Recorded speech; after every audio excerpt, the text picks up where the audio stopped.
नमस्कार दोस्तों, आईटीआर का सीजन स्टार्ट होने वाला है।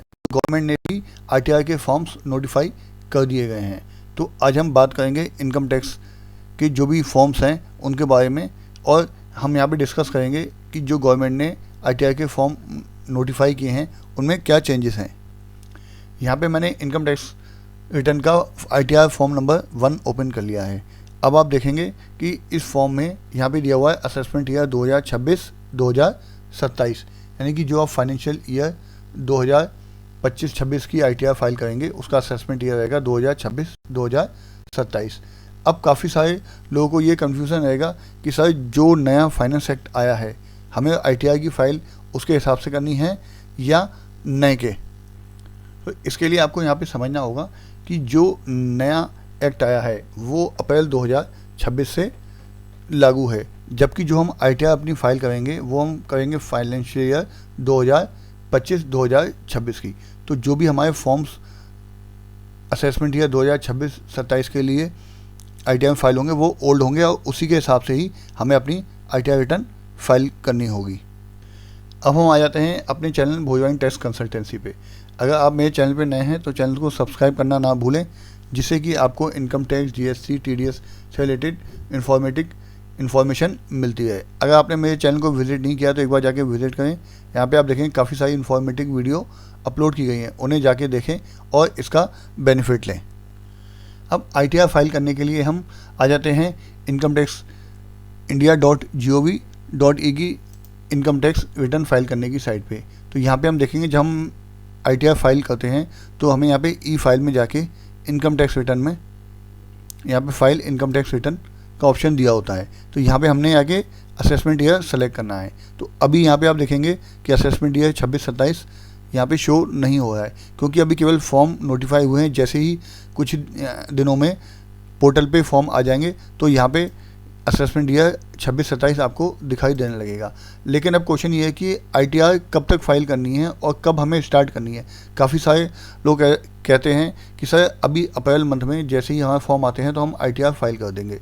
लेकिन आपको ये समझना ज़रूरी है कि अगर आपका कोई भी टीडीएस कटा है या फिर आपके कोई भी एफडी है या कहीं कोई आप को किसी ने पेमेंट किया है तो आपका जो भी टैक्स कटा होगा वो अभी तक डिपॉजिट हुआ है या नहीं है।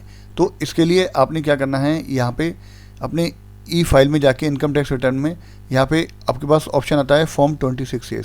तो आपको अपनी आईटीआर फाइल करने से पहले फॉर्म 26A चेक कर लेना है। इसके अलावा यहाँ पे एक ऑप्शन दिया हुआ है आपका AIS का, तो इस AIS को भी चेक कर लेना है कि जितने भी आपके ट्रांजेक्शन थे वो यहाँ पे कंप्लीट आ गए हैं या नहीं आ गए हैं। तो आपको अपना IAS और 26A पूरा चेक कर लेना है। जब उसमें पूरा टोटल आपकी एंट्री आ जाए तभी आप अपनी आईटीआर फाइल करें, वरना आपकी आईटीआर मिसमैच होगी और 100% आपको इनकम टैक्स से नोटिस आएगा। जब तक आईटीआर के फॉर्म्स नहीं आ जाते हैं तब तक आप एक काम कर सकते हैं कि आप अपनी टैक्स लायबिलिटी को कैलकुलेट कर सकते हैं। यहाँ पे मैंने इनकम टैक्स का कैलकुलेटर ओपन कर लिया है। यहाँ पे आप जाएंगे इनकम टैक्स कैलकुलेटर में, यहाँ पे एडवांस कैलकुलेटर की डिटेल दी हुई है, उसमें जाके आप अपनी रिजीम जो भी है वो करें और यहाँ पे अपना असेसमेंट ईयर 26-27 सेलेक्ट करेंगे। उसके बाद जो भी आपकी इनकम है उसको यहाँ लिखें और उसके हिसाब से आपका टैक्स कैलकुलेट हो जाएगा। अगर आपका टैक्स 10,000 से ऊपर बनता है तो आपके ऊपर एडवांस टैक्स की लायबिलिटी बनती है। अगर आपने अभी तक एडवांस टैक्स पे नहीं किया है तो अपना एडवांस टैक्स पे कर दें। इसके अलावा आप सभी जानते हैं कि मार्च मंथ की जो भी टीडीएस डिपॉजिट करने की डेट 30 अप्रैल है और उसके बाद टीडीएस रिटर्न जो फाइल करने की डेट है वो है 31 मई। तो जितनी भी टीडीएस रिटर्न जो फाइल्स होंगी 31 मई और उनके फॉर्म 16 15 जून के आसपास इशू हो जाएंगे। तो आप मेक श्योर कर लें कि जब आपके पास फॉर्म 16 आ जाएं और आपका टैक्स पूरा कट जाए तभी आप अपनी आईटीआर फाइल करें, क्योंकि अगर आप पहले आईटीआर फाइल कर देंगे तो आपकी आईटीआर मिसमैच हो जाएगी और आपके पास इनकम टैक्स का नोटिस आने की पूरी संभावना है। और हम यहाँ पे ये जान लेते हैं कि अगर आपका कोई एडवांस टैक्स बनता है तो अगर आप जब अपना एडवांस टैक्स पे करने जाएंगे तो आप यहाँ देखेंगे इनकम टैक्स की साइट पे जैसे ही आप ई पे जाते हैं तो यहाँ पे आपको 2 ऑप्शन दिखाई देते हैं, इनकम टैक्स एक्ट 2025 और इनकम टैक्स एक्ट 1961। अब इसमें काफ़ी कन्फ्यूज़न आएगा कि हमें सर टैक्स किस में जमा करना है। तो आपको जो भी अपना 31 मार्च तक का जो भी टैक्स डिपॉजिट करना है वो इनकम टैक्स एक्ट 1961 के अंतर्गत करना है। अगर आप देखेंगे, आप यहाँ पे 1961 का ऑप्शन सेलेक्ट करेंगे और इसके बाद आप यहाँ पे आके कंटिन्यू करेंगे। कंटिन्यू करने के बाद आप जैसे ही यहाँ पे न्यू पेमेंट्स के ऑप्शन पे जाएंगे, उसके बाद यहाँ पे आप देखेंगे इनकम टैक्स का ऑप्शन है advance tax self assessment tax. तो आप जैसे ही यहाँ पे क्लिक करेंगे तो आप ऑप्शन देखेंगे फाइनेंशियल ईयर 26-27 सेलेक्ट करेंगे। उसके बाद यहाँ देखेंगे आपके पास सेल्फ असेसमेंट का ऑप्शन आ रहा है कि जो भी आपको सेल्फ असेसमेंट टैक्स डिपॉजिट करना है वो आप कर सकते हैं। यानी कि आपने अगर 31 मार्च तक अपना एडवांस टैक्स डिपॉजिट नहीं किया था तो आप सेल्फ असेसमेंट टैक्स कैलकुलेट करके यहाँ पे अपना सेल्फ असेसमेंट टैक्स जमा करा सकते हैं। इसके अलावा आप देखेंगे जब आप ई पेमेंट्स पे वापस यहाँ पे जाएंगे तो यहाँ पे दूसरा ऑप्शन दिया हुआ है इनकम टैक्स एक्ट 2025। अब यहाँ देखेंगे यहाँ पे एक चीज़ लिखी हुई है कि टैक्स ईयर 2026-2027। आप सभी लोग जानते हैं कि फाइनेंशियल ईयर 2026-2027 से असेसमेंट ईयर और फाइनेंशियल ईयर का कॉन्सेप्ट बिल्कुल ख़त्म हो गया है और अब 1 अप्रैल 2026 से केवल टैक्स ईयर का कॉन्सेप्ट आ गया है। अब फाइनेंशियल ईयर और असेसमेंट ईयर का कॉन्सेप्ट बिल्कुल ही ख़त्म हो गया है। अब नए साल 2026 से आपको टैक्स ईयर का यहाँ पे दिखाई देगा, जहाँ भी आपको कोई टैक्स जमा करना होगा या कुछ करना होगा उसका ऑप्शन में आपको यहाँ पे दिखाई देगा टैक्स ईयर। अब आप देखेंगे यहाँ लिखा भी है for the tax year 2026-2027 onwards including advance tax financial year tax year 2026-2027।